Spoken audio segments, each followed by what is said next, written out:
లూకా సువార్త అధ్యాయము 17 వచనములు 5 నుండి 10 వరకు. లూకా సువార్త అధ్యాయము 17 వచనములు 5 నుండి 10 వరకు.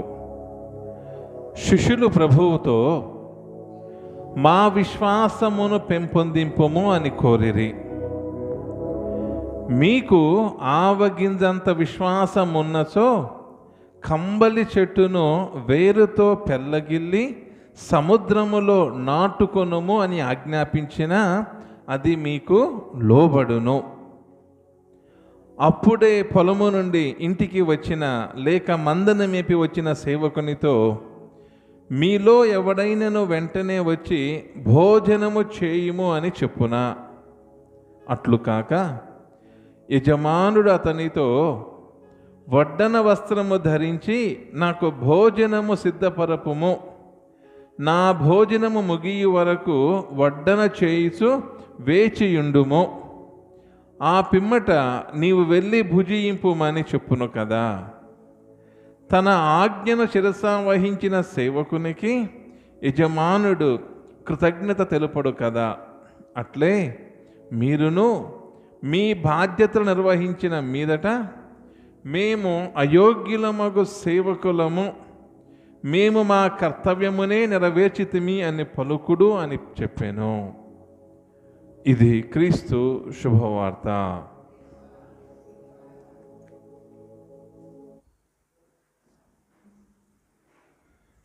క్రీస్తునాథుని యందు ప్రియ సహోదరి సహోదరులారా, పోయిన ఆదివారం మన చిన్న బిడ్డలందరూ ముఖం మీద చిరునవ్వుతో సంతోషంగా ఉన్నారు. ఎందుకు? సెలవులని. ఇప్పుడు చాలా కొద్ది దుఃఖంగా ఉన్నట్టుంది. ఎందుకు?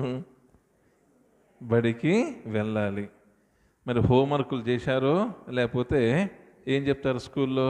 జ్వరం వచ్చిందని చెప్తారు. ఈనాడు ఈ సామాన్య కాల 27వ ఆదివారం రోజున ప్రియ సహోదరి సహోదరులారా, చక్కనైనటువంటి వాక్కు మనలను సంతోషంగా ఉండటానికి దేవుని వాక్కు మనకు సందేశం ఇస్తూ ఉంది. నీతిమంతులు భక్తి విశ్వాసం వలన జీవింతురు. నీతిమంతులు భక్తి విశ్వాసం వలన జీవింతురు. మనిషి యొక్క గొప్పతనం, ఉన్నతమైనటువంటి ఆశీర్వచనం ఏమిటంటే నీతిమంతులుగా జీవించటం. చాలామందికి డాక్టరేట్లని లేదా పెద్ద పెద్ద చదువుకున్న వారికి ఉన్నతమైనటువంటి అవార్డులు వస్తూ ఉంటాయి. ఈ మధ్యకాలంలో ఎవరో ఒక పేపర్లో కార్టూన్ వేశారు. చదువుకున్నటువంటి ఎంతోమంది ప్రయోజకులు అరటికాయలు లేదా బిస్కెట్ ప్యాకెట్లు ఇతర వగరే వస్తువులు తిని రోడ్ల మీద బారేస్తుంటారంట. చదువు లేని వారు ఏం చేస్తుంటారు? వాటిని శుభ్రం చేస్తూ ఉంటారట. చదువు ఉన్నవారే శుభ్రం నేర్పియాలి, కానీ చదువు ఉన్నవారు ఏం చేస్తూ ఉన్నారు? అశుభ్రంగా ఉంటూ ఉన్నారు. ఈ రోజుల్లో ప్రియ సహోదరి సహోదరులారా, నీతిమంతులుగా జీవించటం ఎంతో కష్టమైనటువంటి పని. ఒక భక్తుడు అంటూ ఉన్నాడు, ప్రతి మనిషి కూడా ప్రతిరోజు 7 పాపాలు చేస్తాడట. మనం అనుకుంటాం సహజంగా మనం ఏ పాపం చేయటం లేదు కదా, మా పక్కింటోళ్ళ కంటే, మా ఎదురింటోళ్ళ కంటే, మా బంధువుల కంటే మేము తక్కువే పాపాలు చేస్తున్నామని సంతోషపడుతూ ఉంటాం. కానీ ఒక మనిషి తనకు తెలియకుండానే ప్రతిరోజు కూడా వినుట వలన, చూచుట వలన, మన మనస్సాక్షి ద్వారా, మన హృదయం ద్వారా ప్రతిరోజు 7 పాపాలు చేస్తున్నామట. ప్రియ సహోదరి సహోదరులారా, నీతిమంతులుగా జీవించాలి అంటే ఎంతో కష్టమైనటువంటి పని. ఈ నీతిమంతుగా జీవించటానికి ప్రభు అంటూ ఉన్నాడు, వారు విశ్వాసముతో జీవించురట. వారు విశ్వాసముతో జీవించెదరు. ఈ 2 ఆశీర్వచనాలు ఈరోజు మనము దేవాలయము నుండి ఇంటికి వెళ్ళే సమయంలో మనతో పాటు తీసుకొని వెళ్ళాలి. మొదటిది ఏంటిదంటే నీతిమంతులుగా జీవించటం, రెండవది విశ్వాసంతో జీవించటం. ఒక వివాహం అనేది భర్తకు భార్యకు నిబంధన. భర్త భార్య ఇద్దరూ కూడా కలిసికట్టుగా ప్రమాణం చేస్తూ చక్కనైనటువంటి ఇంటిని కాదు కుటుంబాన్ని మేము నిర్మించుకుంటాము, మా పిల్లలందరూ కూడా దేవునికి సాక్షులుగా ఉంటారు, నీతిమంతులుగా ఉంటారు అని ప్రతి ఒక్కరూ కూడా ప్రమాణం చేసి మాంగళ్య ధారణ చేస్తూ ఉంటారు, వివాహాన్ని పవిత్రపరుచుకుంటూ ఉంటారు. కానీ అనుకోని పరిస్థితులలో అనేక సందర్భాలలో సాతానుడు ప్రతి ఇంటిలో చేరి ఏం చేస్తున్నాడు? నీతిని తీసివేస్తున్నాడు, విశ్వాసాన్ని దూరంగా ఉంచుతున్నాడు. ఇలాంటి సమయాలలో మనము ఏ విధముగా భక్తిని మరలా మనలో పెంపొందించుకోవాలి? చాలామంది అనే ప్రశ్న ఏంటి? ఫాదర్, మేము ఎన్నో ప్రార్థన చేస్తున్నామండి, ఎన్నెన్నో ప్రార్థనలు, ఎన్నెన్నో పూజలు, ఎన్నెన్నో ఉపవాసాలు, ఎన్ని దాన ధర్మాలు, ఎన్నో కన్నీళ్లు కారుస్తున్నాము, మా ప్రార్థనను దేవుడు ఆలకించటలేదు. ఈ ప్రశ్న ఈ ఆధునిక కాలంలో మనమే వేస్తున్నామా, లేక సృష్టి ఆరంభము నుండి మనిషి దేవుని ప్రశ్నిస్తున్నాడా? సృష్టి ఆరంభము నుండి దేవుడు మనల్ని పరీక్షిస్తున్నాడు, మానవుడు దేవుణ్ణి ప్రశ్నిస్తూనే ఉన్నాడు. దీనికి చక్కటి ఉదాహరణ ఏంటంటే ఈనాటి మొదటి పట్టణం హబకుక్ అన్నటువంటి దైవజనుడు క్రీస్తు పూర్వము 6వ శతాబ్దంలో, ఈనాటి మొదటి పట్టణమే చెప్తున్నాను నేను, క్రీస్తు పూర్వము హబకుక్ గ్రంథము 12వ అధ్యాయము 3వ వచనం నుండి మనం వింటూ ఉన్నాము. ఏమని వింటున్నాము? హబకుక్ అంటున్నాడు, అయ్యా నీవు నన్ను దైవజనుడుగా ఎన్నుకున్నావు, కానీ ఇక్కడ ఉన్నటువంటి రాజు, ఇక్కడ ఉన్నటువంటి ప్రజలు పాపముచే మలినపడి ఉన్నారు. కొంతమంది నీతిమంతులు హింస ద్వారా తమ జీవితాలను కన్నీటితో జీవిస్తూ ఉన్నారు. మా ప్రశ్నలకు, మా ప్రార్థనలకు నీవు సమాధానం ఇవ్వవా అని హబకుకు క్రీస్తు పూర్వము 6వ శతాబ్దంలోనే ప్రభువుని ప్రశ్నిస్తున్నప్పుడు ప్రభువు అంటూ ఉన్నాడు,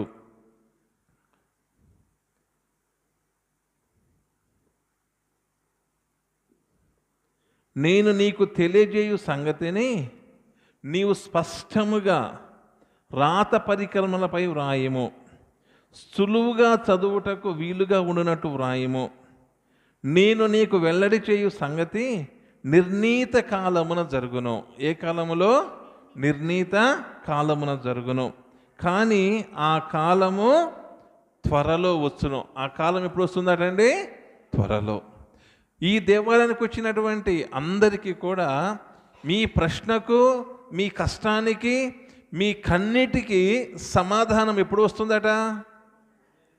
నిర్ణీత కాలములో. రెండవది ఏంటిది? త్వరలో. ఏంటిదండి? త్వరలో. తర్వాత ఆ సంగతి నెరవేరి తీరును. మీరు ఏ సంగతి గురించి అయితే బాధపడుతున్నారో, మీరు నిజంగా బాధపడితే ఆ సంగతి ఏమవుతుంది? నెరవేరి తీరుతుంది. అది ఆలస్యముగా నెరవేరినట్లు కనిపించినను నీవు దాని కొరకు వేచియుండుము. మనకి ఈ మధ్య అన్ని ఇన్స్టెంట్ కావాలి. Instant food, instant coffee, instant tea, instant biryani, instant గోల్డ్లు, ఇన్స్టెంట్ అప్పులు తీరిపోవటం, అన్నీ వెంటనే అయిపోవాలి. అవునా? ఖర్చు పెట్టడం కూడా ఇన్స్టెంటే. చేతికి ఇన్ని వస్తాయి, వెంటనే ఖర్చు అవుతూనే ఉంటాయి. ప్రభు అంటూ ఉన్నాడు, నీవు దేనికోసమైతే ఆకాంక్షిస్తున్నావో దానిని నీవు మర్చిపోవద్దు. ఎందుకనగా నీ మొరను ఆలకించే దేవుడు త్వరలో నీ కోరికను తీర్చబోతూ ఉన్నాడు. ప్రభు ఏమంటున్నాడు? నీవు దాని కొరకు వేచి ఉండుము, అది తప్పక జరుగును, ఇక ఆలస్యము జరగదు.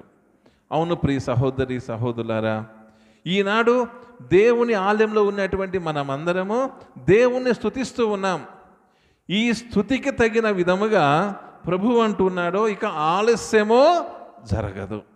మరి ఈ ఆలస్యం అనేది జరగకుండా ఉండాలి అంటే ప్రభువు అంటున్నాడు, మీరు విశ్వాసమును కలిగి ఉండుడు. విశ్వాసమును కలిగి ఉండుడు. విశ్వాసం అంటే ఏంటండి? దేవుని మీద నమ్మకము. చాలా చక్కగా చెప్పారు. దానికి మించి ఇంకా ఏంటంటే శ్వాస. ఏంటిదండి? విశ్వాసపు శ్వాస. శరీరానికి ఆహారం కంటే కూడా ముఖ్యంగా శ్వాస అనేది ముఖ్యం. అవునా కదా? అదే విధముగా క్రీస్తు నామముని మనము విశ్వాసం అనే గొప్ప ఆభరణాన్ని ధరించినప్పుడు ప్రభువు మనందరినీ కూడా తప్పకుండా ఆలస్యం చేయకుండా దీవిస్తాడు అని నేటి మొదటి పట్టణంలో ఆలకించి ఉన్నాం. మీ జీవితంలో ప్రియ సహోదరి సహోదరులారా, ఎన్నెన్నో అద్భుతాలు జరిగి ఉంటాయి. ఇంకా మనకేం కావాలి? అంతకంటే గొప్ప అద్భుతాలు జరగాలి.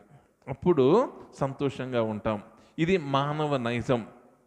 ప్రభు అంటూ ఉన్నాడు హెబ్రీలకు రాసిన లేఖ 11వ అధ్యాయము 1వ వచనములో, విశ్వసించుటయన మనము నిరీక్షించు విషయములందు నిస్సందేహముగా ఉండుట, మనము చూడజాలని విషయం గురించి నిశ్చయముగా ఉండుట.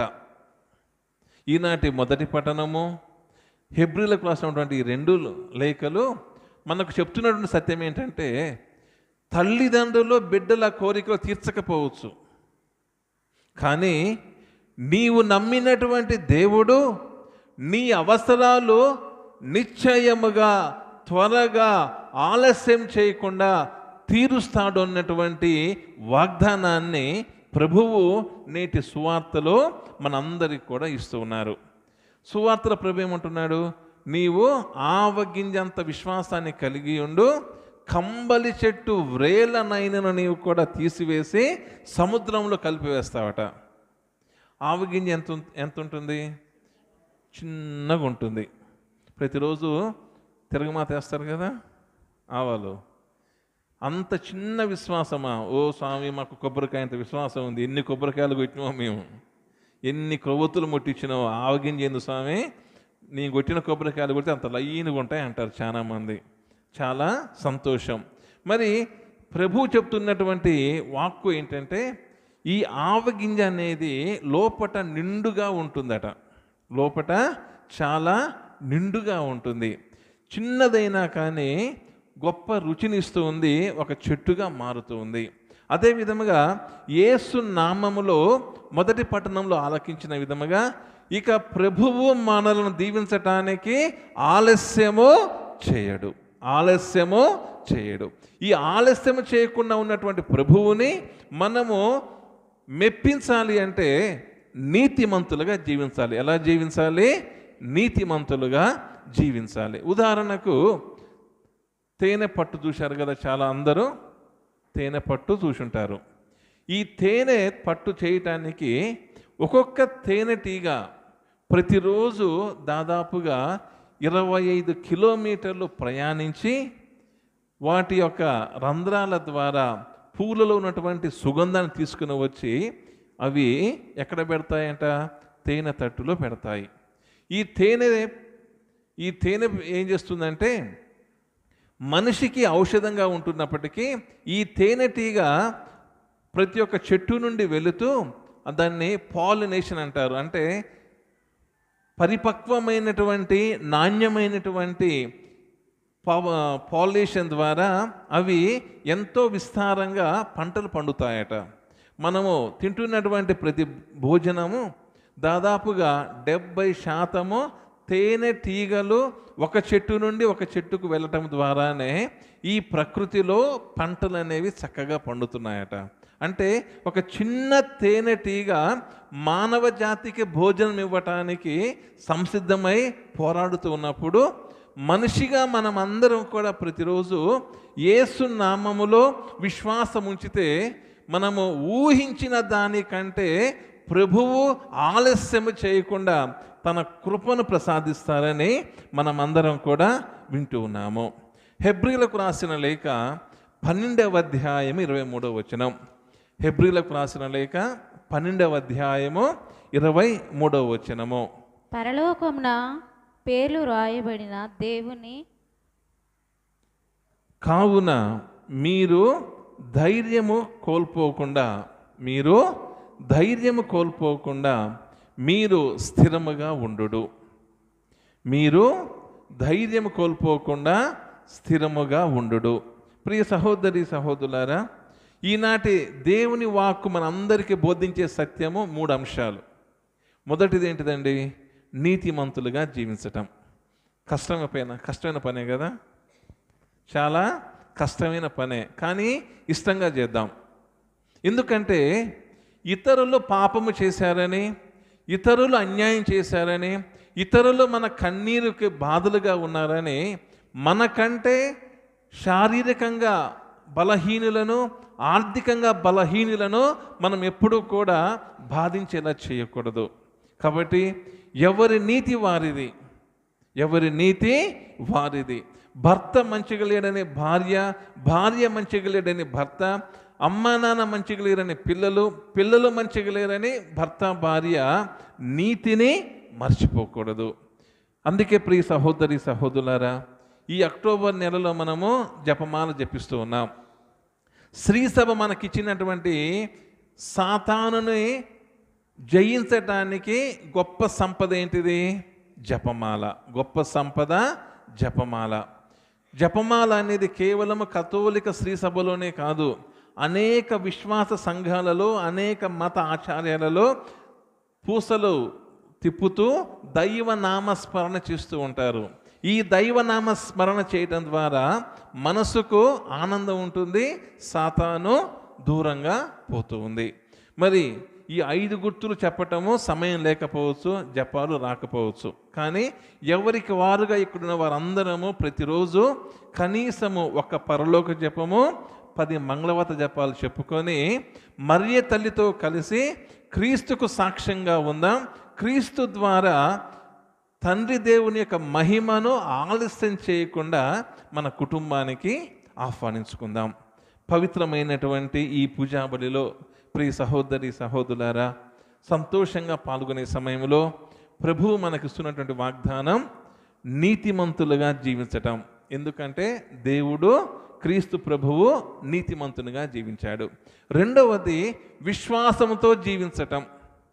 విశ్వాసము దేవుని పట్ల క్రొవ్వొత్తులు, కొబ్బరికాయలు, పూజాబులు మాత్రమే కాదు, మనం చేస్తున్నటువంటి ఏ పనిలోనైనా సరే, ఒక డ్రైవర్గా లేదా ఒక వ్యవసాయిగా, ఒక పారిశ్రామికవేత్తగా, ఒక కార్మికుడిగా, ఒక ఉద్యోగస్తుడిగా ఏ చిన్న పని చేస్తున్నా కానీ అందులో నమ్మక పాత్రులుగా చేస్తే ప్రభువు మనందరినీ కూడా ఆనందంతో దీవిస్తారు.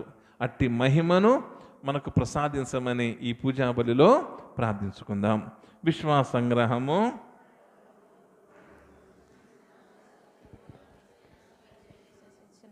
అతని యొక్క ఏకసుతుడును మన యొక్క నాథుడైన యేసుక్రీస్తును విశ్వసించున్నాను.